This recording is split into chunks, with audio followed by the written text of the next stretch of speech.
Muy buenas tardes, queridos amigos de Que No Te La Cuenten. Aquí una vez más con una entrevista. Esta vez una entrevista que ha costado bastante desde lo técnico hacer. Me encuentro con un joven personaje, jovencito, que nos habla desde España, Don Gil de la Pisa. Don Gil, muy buenas tardes para España. Gracias por atenderme. Muy buenas tardes, ahí en Argentina, supongo. Así es, estoy en Argentina, en Buenos Aires. Hace un tiempo que venimos intentando hacer esta conexión con Don Gil. Lo que sucede es que, bueno, lo tenemos que hacer por medio de una llamada de WhatsApp, porque es el modo en que pudimos hacerlo. No nos funcionaba mucho el Zoom o las otras aplicaciones, así que, bueno, Don Gil, con sus jóvenes 95 años, accedió a hacerlo. Así que muchas gracias por atenderme, Don Gil, y por la paciencia. De nada. Bien. Siempre al servicio de España y de Dios. Así es. ¿Por qué Como de Dios y de España. Exacto, en ese orden. ¿Por qué hacerle esta entrevista a Don Gil? Porque, sin lugar a dudas, es uno de los personajes que ahora nos va a contar un poco cómo ha sido brevemente su larga vida, que ha transitado prácticamente gran parte del siglo XX, que muchos de nosotros apenas hemos vivido algunos años, en mi caso apenas unos 30 años o 33 años en el siglo XX, y él llevó prácticamente toda su vida en ese siglo. Don Gil es un católico militante, y resalto la palabra militante, español en ese orden, que ha vivido y ha sufrido incluso por España, siendo uno de los hombres de la vida pública de España. ¿Cómo hacemos para resumirle, Don Gil, a una persona que no lo conoce en 5 minutos, algo de su vida? Pues nací en 1928, fui a veranear a Santander con 8 años, me cogió allí la guerra veraneando 14 meses de terror rojo, hasta que nos liberaron el 26 de agosto de 1937. Volví a Castilla, a mi tierra. Fui a estudiar porque yo perdí los padres a los 6 meses, la madre a los 6 años, mi madre quedó viuda a los 22 y murió a los 28. Y yo solo en la vida, pero situado, quiere decir que podía estudiar y me fui y estudié. Luego fui a Cuba, allí estuve 14 años, allí viví toda la revolución, la pre-revolución, o sea, desde Grau San Martín, Prío Socarrás, Batista y Fidel. Cuando la cosa se puso fea, como yo conocía muy bien lo que son los rojos y olí lo que iba a pasar, me volví para España, volví con 30 años ya con mi titulado, estudié en la Universidad Católica Filosofía y Letras, fui el número 1 de la promoción. Estudié ingeniería, pero no la acabé en la Nacional por razones de enfermedad, bueno, de estrés. Mi problema siempre ha sido el estrés, demasiadas cosas, abarcar más de lo que puedes. Tuve que irme al campo a descansar y cogí Filosofía y Letras para no perder la vida, ¿no? Para tener un título, no para usarlo, sino para que te abriera puertas. Efectivamente, al llegar a España, me vinieron a buscar de una multinacional, la número 1 hoy en el mundo en sanitario, compañía Roca Radiadores. Allí estuve 12 años creando, dirigiendo el Departamento de Relaciones Públicas como asesor de la familia. Me cansé, bueno, no me cansé, me pareció que 12 años ya estaba bien y tenía que cambiar de aires. Fui gerente de otra empresa nacional, etc. Me jubilé a los 64. En fin, en medio está, nada más llegar a España, yo he hecho retiros espirituales cada año, unas 60 tandas. Y lo último que hice al salir de Cuba fue una tanda con el padre Amando Llorente de la Administración Católica Universitaria. Y lo primero que hice en España, con mi mujer ya, una tanda, cosa rara que yo nunca había visto, de matrimonios en una casa de jesuitas, de Sarriá, en silencio, cosa rara, ¿no? llevamos como 30 y tantos matrimonios. Ahí me pescó el padre Piolás para que colaborase con él, aparte de mi trabajo, en las semanas antimaterialistas. Íbamos por los pueblos predicando misiones, como quien dice, de seglares, para llenar las tandas de ejercicios y para dar clases de religión, pero con títulos muy especiales. Tenía una serie de equipos de 10 personas, lunes, martes, 2 cada día. Yo iba con uno que había sido marxista, y entre nosotros dos, cuando íbamos, yo he sido marxista y yo he vivido la tragedia cubana, llenábamos las iglesias. Claro. Pero lo hablábamos de todo menos de esto, claro. Exacto. Eso sí, era el gancho. Sí. En fin, quiero decir que resumir mi vida, no he querido tocar el tema ese de que nada más llegar a España me pescó el padre Piolás. Sí. Luego inmediatamente me pescó Blas Piñar, me hizo llevar la Secretaría General en Madrid después del éxito que tuve en la organización de Fuerza Nueva en Cataluña, que nos convertimos en la delegación más potente. Tuve que pedir excedencia en 6 meses, que no sé cómo me la dieron. El dueño me dijo, tú eres muy listo, se lo pediste a quien no tenías que pedirlo para que no te la diera. Bueno, resumiendo, no he tenido tiempo para descansar, luego me jubilé como gerente de Industria Relax y llevo pues 30 años jubilado escribiendo miles de páginas de boletines. He escrito 3 libros, tendría que haber escrito 30 y tengo no sé cuántos empezados. En fin, mire, yo no sé cómo resumir mi vida. Es muy difícil, claro, 95 años no lleva cualquiera. Ya le iré respondiendo a preguntas. Correcto. Que quiera y le contaré más detalles. Mire, yo soy muy consciente de la levedad del ser, ¿no? De la levedad de la vida. Entonces, cuando alguien me dijo, padre, usted no conoce a don Gil de la Pisa, sería bueno que usted conversara con él. ¿Por qué? Porque, claro, los años traen, si uno los llevó bien, traen sabiduría, como dice la escritura, ¿no? Las canas por sí solas no traen sabiduría, porque uno puede tener canas y ser un necio, ¿no? Un ignorante o un imprudente. Pero me dijeron, en el caso de don Gil, puede ser que sirva esa entrevista.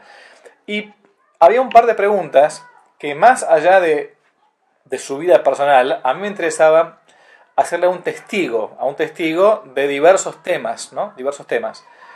Uno de estos temas, si los hablamos desde el punto de vista cronológico, es lo que fue la Cruzada Española, o también la llamada Guerra Civil Española. Y cuando yo digo de Cruzada Española fue porque ese fue el modo en que la Iglesia Católica Apostólica Romana en España la llamó. Uno recuerda el famoso cardenal de Roma. Bueno, entonces ese es el término preciso. ¿Qué fue? Y reitero, acá tenemos que apelar a un tema pedagógico.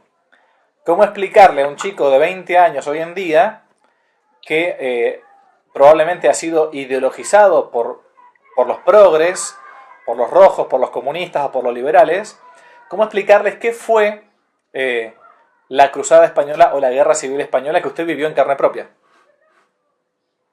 Pues es muy fácil de explicar.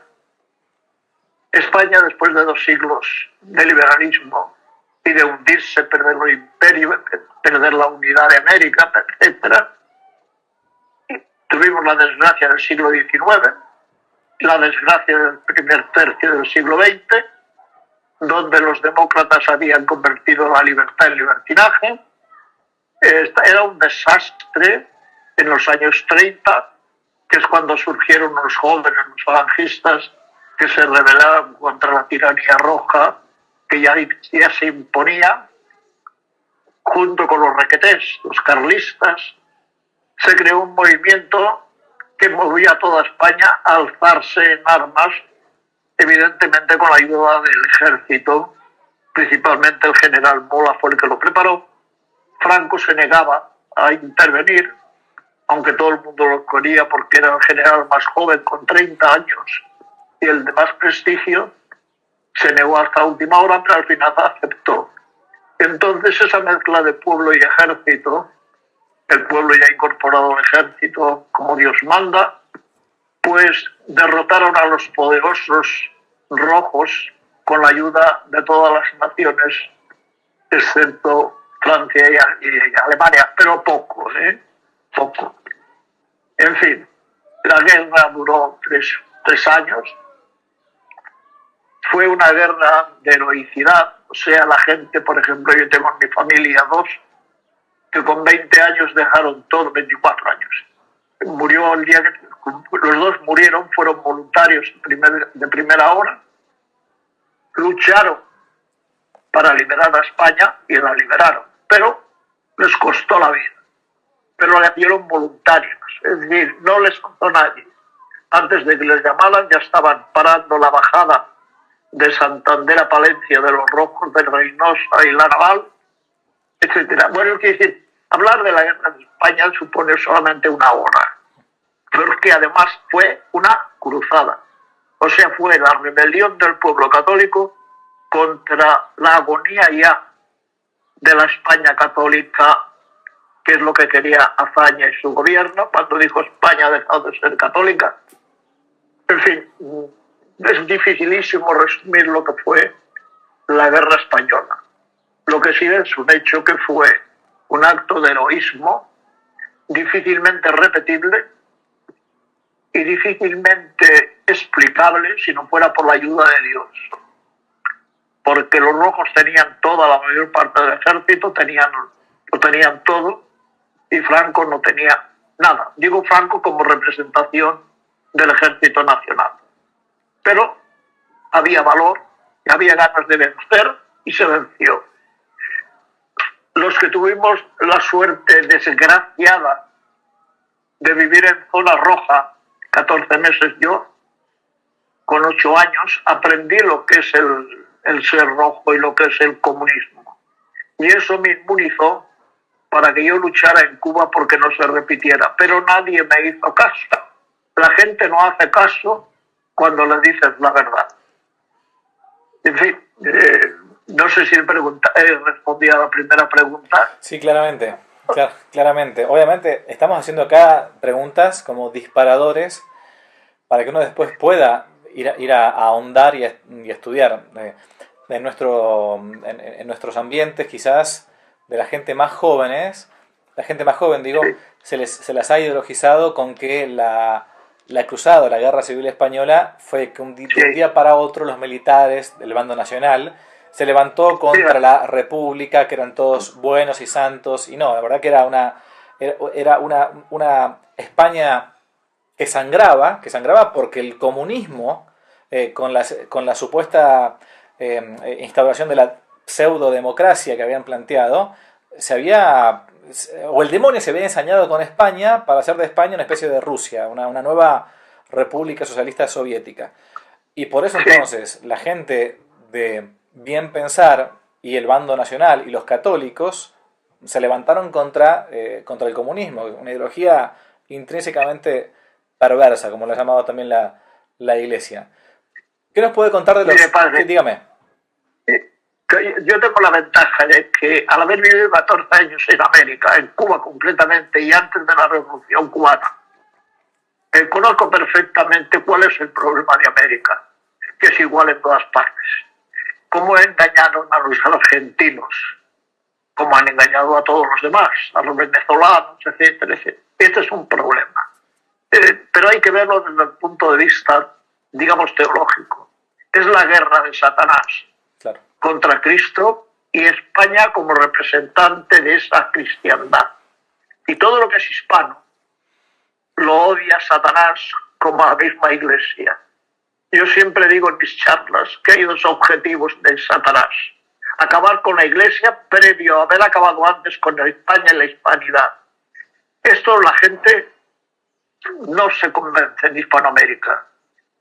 Aunque estoy muy contento porque veo que hay un movimiento juvenil en América de reacción a favor de volver a España, no hacerse España, pero volver a España, a lo hispánico, y enfrentarse a este mundo globalizado que es sajón, protestante y enemigo de Cristo.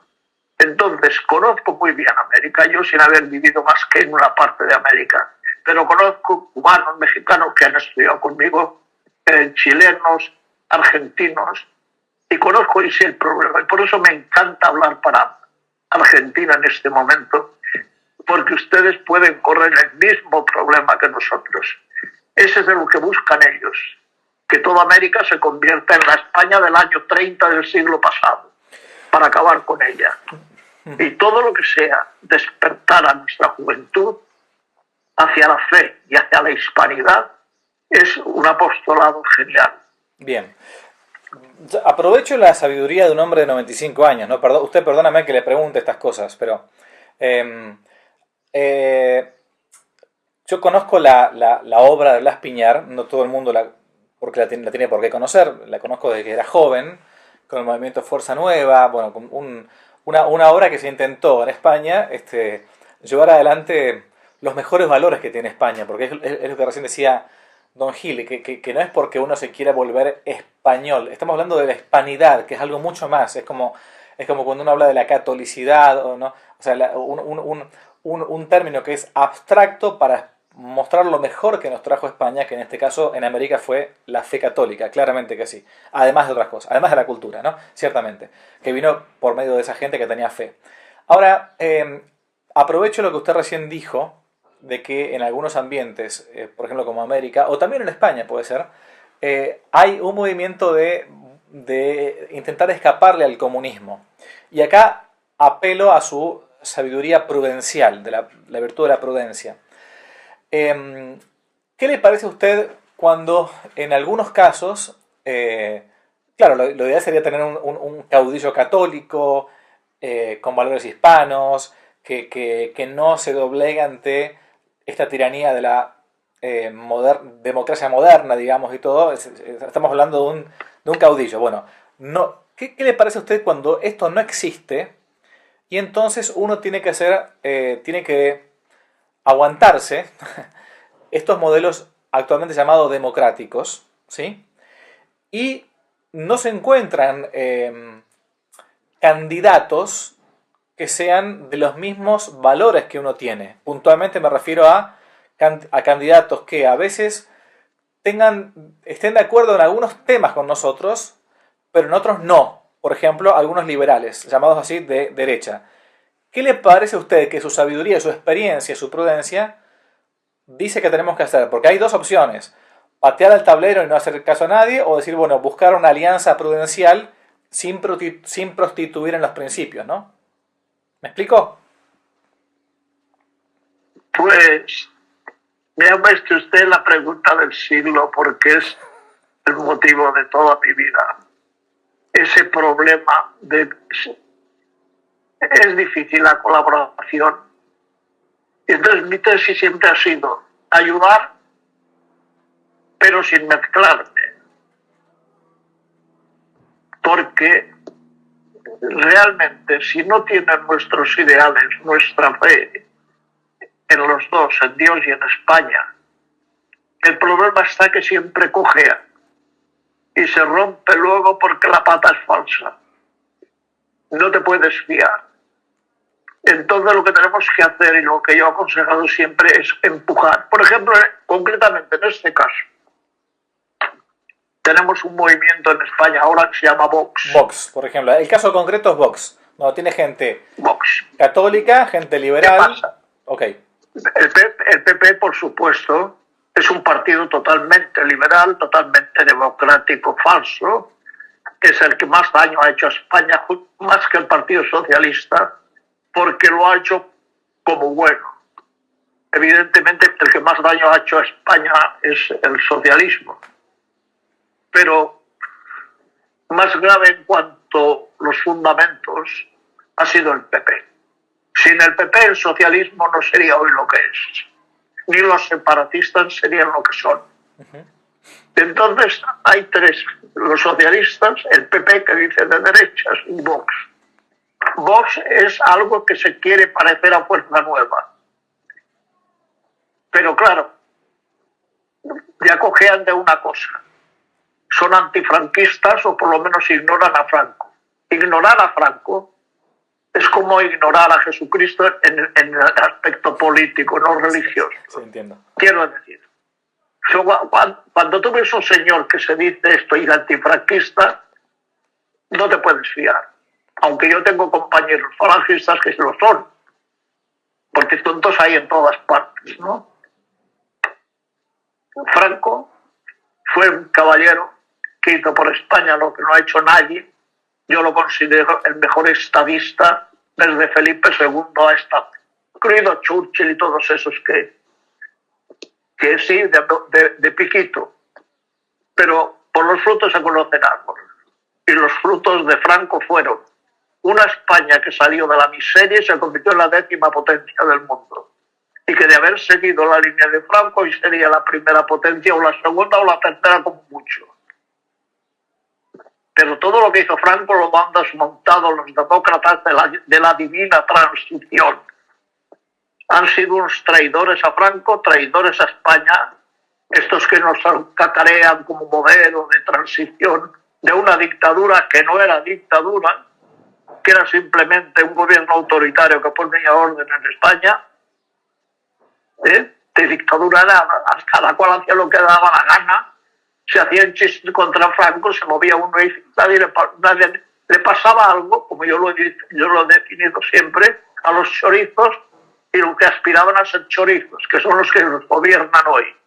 Es decir, estos demócratas realmente son chorizos. Van a llenarse los bolsillos, socapa de libertad. Esta es la realidad. Y eso no tragan a Franco. ¿Por qué? Hoy precisamente estoy escribiendo un artículo o una serie de artículos sobre el tema. Pues sí, necesitamos líderes, como tú dices, como usted dice, líderes de verdad, líderes tipo José Antonio Primo de Rivera, tipo Ramiro de Maeztu, etc. Gente con ideas claras que lancen a nuestros países. Los intermedios, pues sacar lo mejor provecho que podamos, apoyarlos en lo bueno, como es en este caso a Vox. Yo no entiendo cómo la gente nuestra ataca a Vox.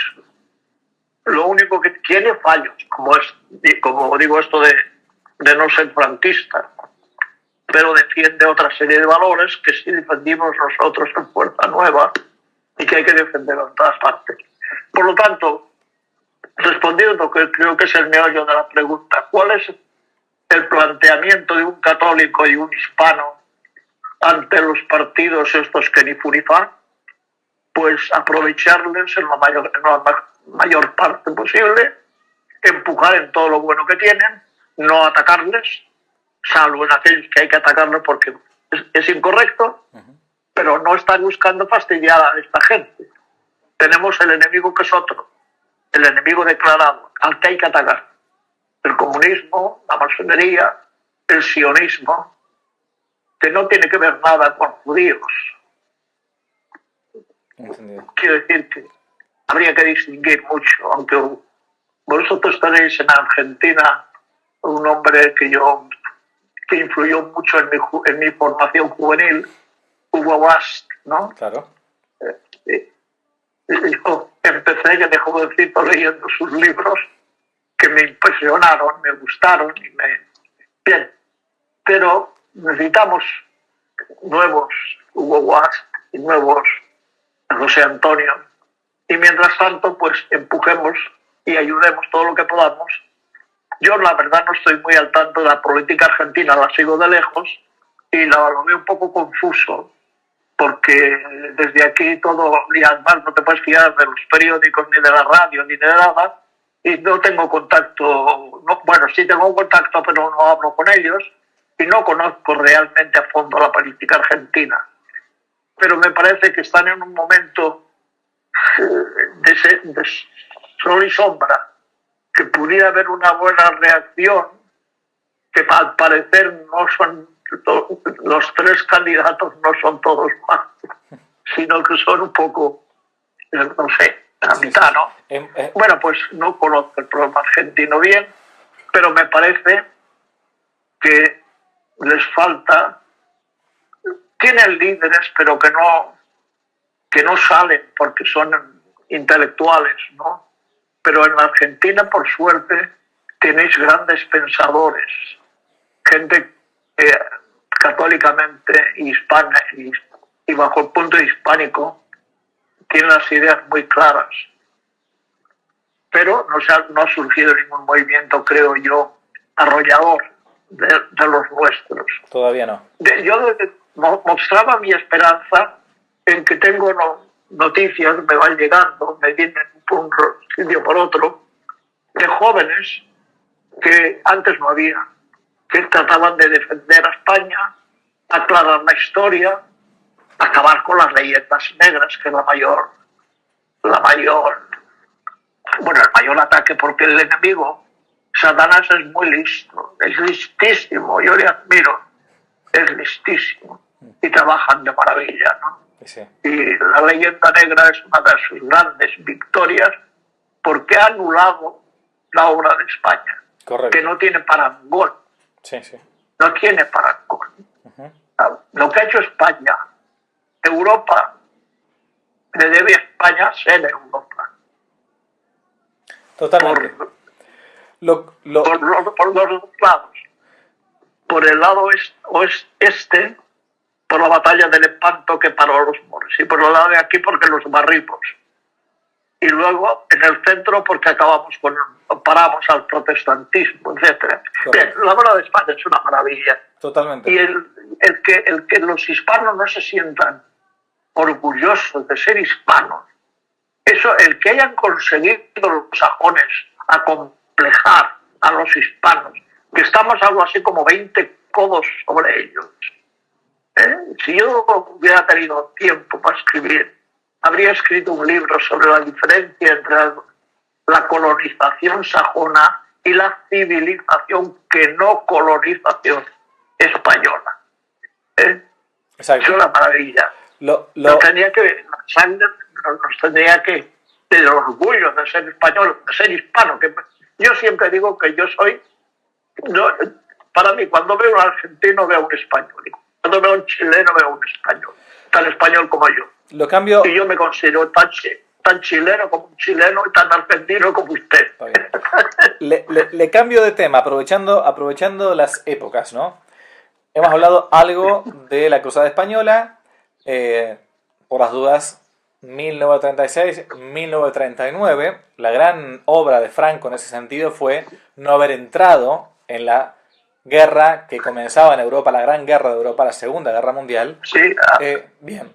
De hecho, se mantiene neutral prácticamente desde lo político Franco, fuera de las Brigadas Azules. Bueno, acá en el tema no nos metemos. ¿Qué le parece a usted que fue la Segunda Guerra Mundial? ¿Por qué pregunto esto? Hombre. ¿Por qué? Porque habitualmente te dicen la Segunda Guerra Mundial eran los malos contra los buenos, ¿no?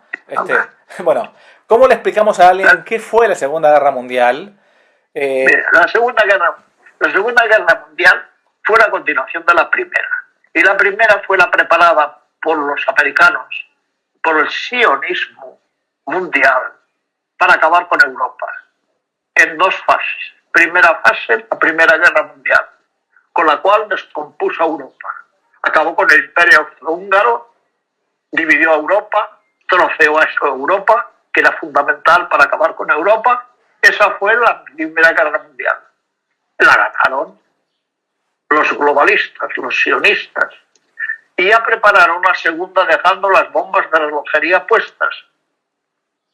Todo lo que hicieron los tratados de Versalles fueron una preparación con bombas de relojería para que explotara en el año 39. O sea, a Hitler se lo dieron hecho. Le dieron preparado todo para que hiciera lo que hizo. O sea, para que se adueñara de Europa. Se lo dieron en bandeja. Y no solamente se lo dieron en bandeja, sino que le dieron los millones. Convendría que supieran los americanos, los hispanoamericanos, mejor dicho, que Wall Street y la City le negaron los millones a la República de Weimar, allá al ministro de Economía.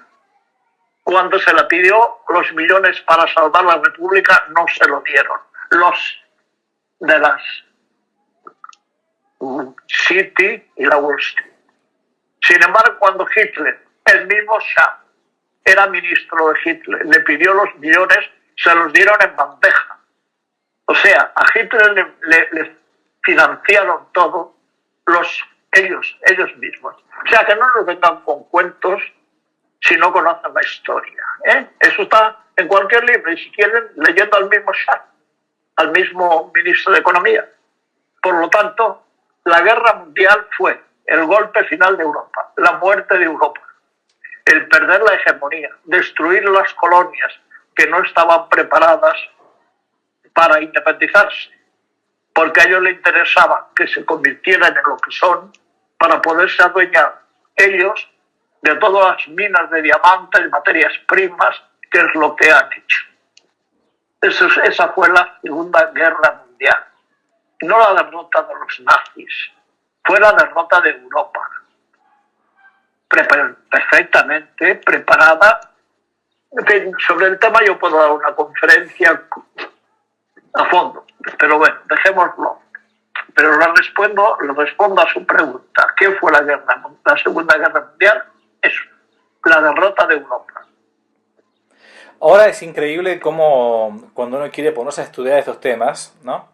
Estamos más cerca de cumplir los 100 años de la Segunda Guerra Mundial, 1939-1945, o sea, sí. Cuando uno se quiere poner a estudiar estos temas o ver, es tremendo lo que la revolución cultural ha hecho en este tema, ¿no? O sea, uno ve Hollywood, las películas, siempre, necesariamente siempre es los americanos, norteamericanos buenos, los alemanes locos, ¿no? Por cierto, los americanos... Tontos, además tontos. Sí, además. Y es más, y si uno osa decir algo contrario a eso, es tildado de un mote que no se le puede sacar nunca más después. Porque no es antiamericano, antisionista, lo van a tildar de anti un pueblo, ¿no? Entonces, hay toda una especie de historia que no se quiere rever, que se impide el revisionismo histórico, ¿no? Esta es otra gran batalla ganada, así como fue la leyenda negra antiespañola, de la cual uno no puede ni siquiera hablar. Sí, sí. Mire, son tan inteligentes que han sabido lo que tenían que hacer. Adueñarse de las riquezas del mundo, que están todas en sus manos, adueñarse sobre todo de todos los medios de comunicación, los que crean el pensamiento único, los que controlan la opinión pública. Son muy inteligentes y en eso hemos perdido la batalla. ¿Es posible salir de este globalismo? ¿Cómo? Entonces? ¿Es posible salir de este globalismo? Claro que es posible salir. Primero, con la ayuda de Dios todo es posible. Y en segundo lugar, con inteligencia también todo es posible. Pero yo sí tengo una experiencia. En fin, yo no me considero tonto, no soy ningún genio, pero no me considero tonto, ¿no? Uno que saca el número 1 de la promoción en la universidad, tonto no debe ser, ¿no? O sea, no me considero tonto, ni genio tampoco, pero sí he visto lo que ha ocurrido siempre. ¿Y qué ocurre? Que cuando lo ves y lo explicas, no te cree nadie. Usted se quedaría asombrado en las cosas que yo tengo escritas hace 50 años y que se han cumplido a rajatabla. Nadie me ha hecho caso. Como ahora nadie me hace caso, ahora todo el mundo habla de los medios de comunicación en España que manejan. No, señor, no. España no está manejada por los medios de comunicación. España está manejada desde la Moncloa por Soros, Bill Gates, por el sionismo más aberrante, más feroz. Es decir, ¿quién manda en España hoy? Manda el sionismo. Nada más. Y lo están planteando todos, incluso los mejores periodistas nuestros siguen sin atreverse a señalar el verdadero culpable. El único que habla de la sinagoga de Satanás en mis escritos soy yo. Por cierto, hay algunos que ya mientan a la sinagoga de Satanás, debido a que lo he dicho tanto que alguno ya se lo ha creído. Pues sí, señor, en este momento, ¿quién gobierna España? La sinagoga de Satanás. Es decir, Soros, todos los millonarios que tienen el dinero del mundo, como Bill Gates y compañía, y que controlan todos los medios de comunicación, televisiones, radios, incluso los medios de la iglesia son tan tontos que les hacen el caldo gordo y siguen la misma línea y todos dicen lo mismo y nadie dice la verdad. ¿Soy yo el único listo que hay? No, pero he tenido la suerte de tener maestros que me abrieron los ojos y luego he vivido mucho. He vivido fuera, dentro. Tengo la suerte de haber sido empresario, de haber sido trabajador y de haber sido profesor, etc. Y tengo una formación pues que Dios ha querido que sea completa en ese aspecto. Entonces, la objetividad y la valentía de decirlo, pues es lo que hace que a mí nadie me haga caso. Pero en fin. Bien. Habría otros temas desde lo cronológico para preguntarle, y como el tiempo es tirano, yo elijo. Se le podría preguntar a usted sobre lo que fue el comunismo en Cuba, la Revolución Cubana, pero voy a dejar ese tema de lado y quiero que nos dé su apreciación. Bueno, un momentito, le aclaro una cosa, sí. Que en Cuba no había ningún comunismo. O sea, Fidel no entró como comunista. No, claro. En la revolución de Batista. No, pero es que no lo era cuando el único comunista era su hermano. Claro. Y el Che Guevara. Exacto. Pero Fidel no. Fidel era un egoísta, un tío líder y un tío que buscaba y luego cogió el camino que mejor le pareció. Bien. Pero ni el comunismo eran cuatro gatos y no tenía ninguna influencia. Mira, cuando entró Fidel en La Habana, los 8 que gobernaban los sindicatos eran de la Juventud Obrera Católica. Con eso está dicho todo. Sí. Ahora, digo, bueno, entonces, siga. No metiéndome en el tema de Cuba, quería aprovecharlo en esto. Porque uno puede leer cosas, claro, la historia uno las va leyendo a partir de las fuentes, pero uno no la vivió. Usted ya en la década de los 60 tenía aproximadamente 40 años, más o menos, unos 40 años. Sí, bien. Yo soy del 30, soy del 28, bien. Pero para contar fácil desde el 30. Perfecto, o sea, yo en los años 60 tenía 30 años, en 70, bien. 40. Ya estaba bastante crecidito, entonces.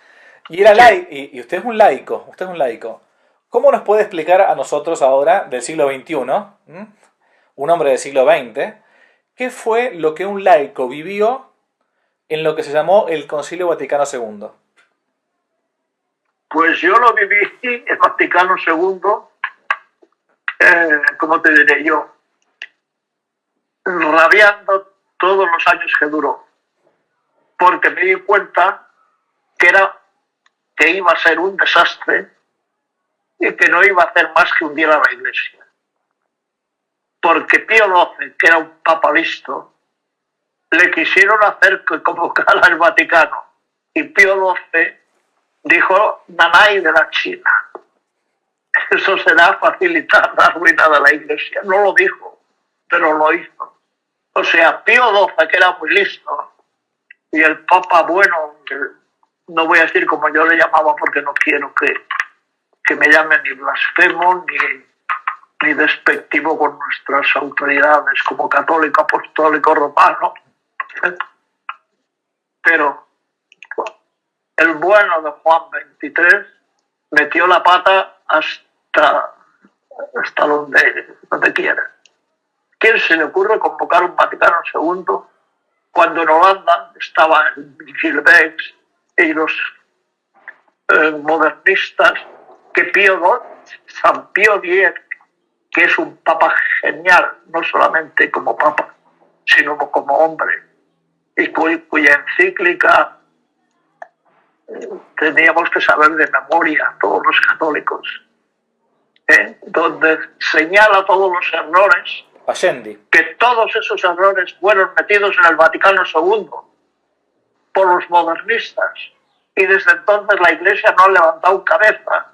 Mira, yo iba a acusar, a hacer ejercicios espirituales, porque los especialistas de ejercicios espirituales de San Ignacio, los cooperadores de Cristo Rey, del Padre María, estaban dando ya unos ejercicios aguados, sin infierno, sin muerte, dulces, suavecitos, ¿no? Yo no lo podía aguantar porque los ejercicios de San Ignacio te meten en el infierno para sacarte de allí. No te andan con chupa-chups. Entonces no lo pude aguantar y me enteré que en Francia el padre Marziac daba los ejercicios auténticos. Efectivamente, yo iba a Francia allí. Y el padre Marziac nos daba un dato tremendo. Desde el principio del siglo XX hasta el año 60 había habido, creo que, unos 1000 o 1200 de froqué, que llaman los franceses, o sea, que habían colgado del hábito 1000 sacerdotes en 60 años. Pues desde el 61 al 68, creo que era, habían colgado el hábito 60.000 sacerdotes. Esos son los frutos del Vaticano II. Por los frutos se conoce el árbol. Se dice pronto, 1000 sacerdotes cuelgan los hábitos en 60 años y luego en 7, 68 o 70.000. Y así tenemos ahora, que en mi tiempo teníamos en mi pueblo, en Castilla, pueblos que están a 3 kilómetros y había que tenía 2 sacerdotes cada pueblo. Y hoy un sacerdote con 80 años tiene que asistir a 7 pueblos. Y no, esa es la Iglesia que nos ha traído el Vaticano II. Y como eso yo lo veía venir, no porque sea de un genio, sino porque se veía, porque si yo estoy metido en el apostolado desde los 16 años y he vivido desde los 16 hasta hasta el año 70, o sea, 40 años, viviendo una religión y me la quieren cambiar y me sacan. Evidentemente para mí el Vaticano II fue la época más crítica de mi vida. No perdí la fe porque por suerte la fe la conserva Dios y la oración, pero era para perderla. Esa es la opinión mía del Vaticano II. Quisiera haberla podido rectificar, pero veo que la rectificación es que cada vez se oyen más misas tradicionales y cada vez más sacerdotes buscan la sotana, etcétera, etcétera, etcétera. Lo cual quiere decir que la Iglesia, para volver a ser lo que era, tiene que dar marcha atrás. Esa es mi opinión. Es interesante escuchar de primera mano. Uno puede estar de acuerdo o no, pero es un hecho histórico que él está narrando. Don Gil tiene 95 años y cuenta lo que vivió, ¿no? Sí, bueno, yo digo lo que he vivido, como lo he vivido, y recuerdo que el padre Martín Descalzo escribió unas crónicas entusiastas desde el Vaticano, y yo las leía y me recomía. Digo, pero no veo lo que está pasando. Pero si se dijeron verdaderas herejías en el aula del Vaticano II, había más herejes que teólogos católicos, porque lo publicaban además. Es decir, no porque yo lo dijera, porque lo escribía y lo leía. Y bueno, la consecuencia la tenemos ahí.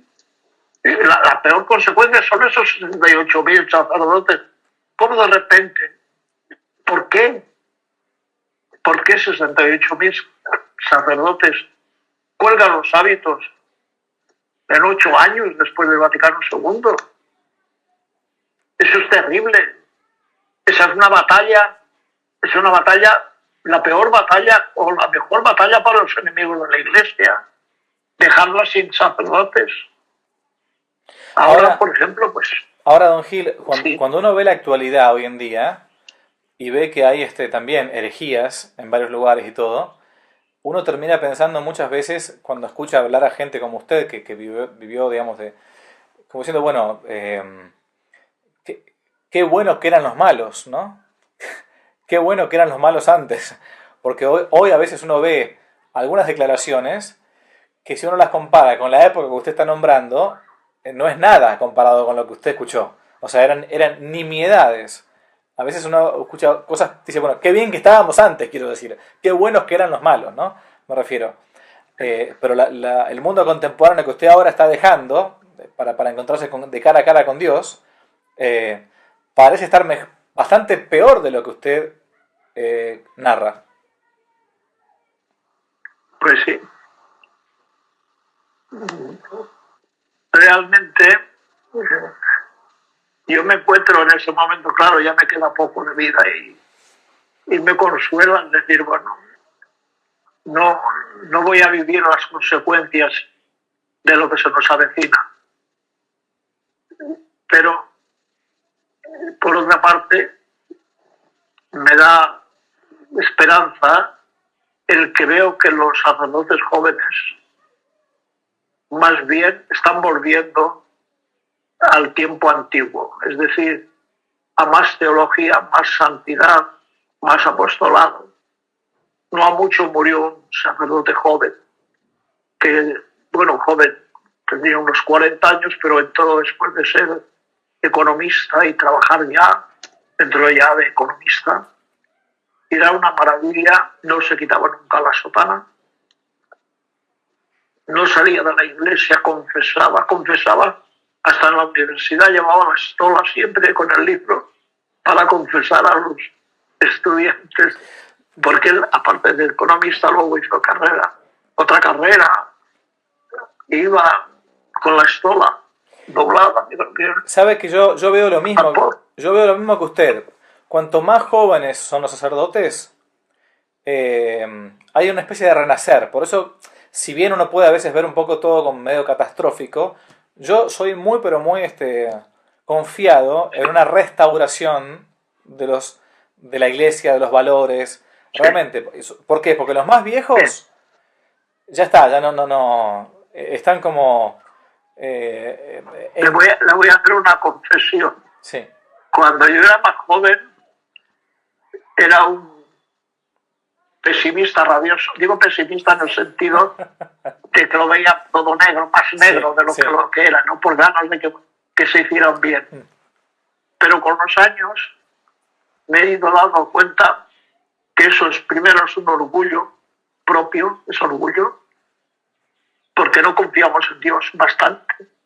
Y con los años me he dado cuenta de que Dios sabe más, que es mi frase preferida cuando yo me he arruinado completamente. Cuando me dice eso, Dios sabe más. Evidentemente Dios sabe lo que hace. Y llega un momento en que te das cuenta que tu obligación es luchar y no preocuparte de la victoria ni del resultado de la guerra, que va a ser nuestra. Finalmente ganaremos. Pero me refiero que con la edad te das cuenta de que Dios sabe más, de que Dios es el que realmente deja que las cosas se hagan como se hacen, ¿no? Pero te desesperas. Te desesperas cuando eres joven y quieres arreglar el mundo y tú crees que no eres capaz de hacerlo, ¿no? O sea, para algo sirven los años, para aprender. Exacto. Es lo que he aprendido yo, a tener un poco más de fe y valorar un poco menos lo que tú crees que puedes hacer. Pero siempre es alentador, como ha dicho usted muy bien, ver que los sacerdotes jóvenes vuelven al pasado, vuelven a la oración, vuelven a lo que vale. En fin, bueno, he respondido como he podido. Claramente que sí. No, excelente, don Gil, la verdad que no, me quedaría escuchándolo realmente horas, ¿no? pero tampoco quiero cansarlo. No sé, no sé cuánto tiempo hemos estado, pero No, bastante. no tengo ni idea. Bien, muy bien. Le hago una última pregunta. Yo considero que el momento más importante de nuestra vida es el momento de nuestra muerte, ¿no? Porque es ahí cuando uno, como dice, hay una famosa copla, ¿no? En esta vida emprestada, el bien vivir es la clave, pues al final de la jornada, aquel que se salva sabe y el que no, no sabe nada. Y el que no, no sabe nada. Exacto. ¿Cómo se prepara usted para la muerte? Pues yo realmente prepararme no me preparo. Yo recuerdo que cuando era estudiante, yo no estudiaba la víspera del examen. Mis compañeros que pasaban los últimos días de los exámenes, yo los últimos días de los exámenes no. Yo lo estudiaba durante el año. Es decir, yo creo que prepararse a la muerte es más que nada prepararse a la vida. Es decir, la muerte, ¿qué vas a hacer? Vas a hacer en 3 años lo que no has hecho en 90. Mira, lo he publicado infinidad de veces, cualquiera que siempre que tengo ocasión lo escribo y lo digo.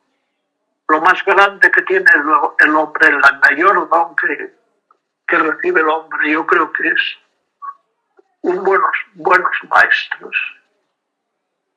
Buenos maestros. Dios se llevó mis padres. A los 6 años, ya digo, yo era huérfano de padre y madre. Me crió un tío sacerdote que murió mientras yo estaba veraneando en Santander con 51 años.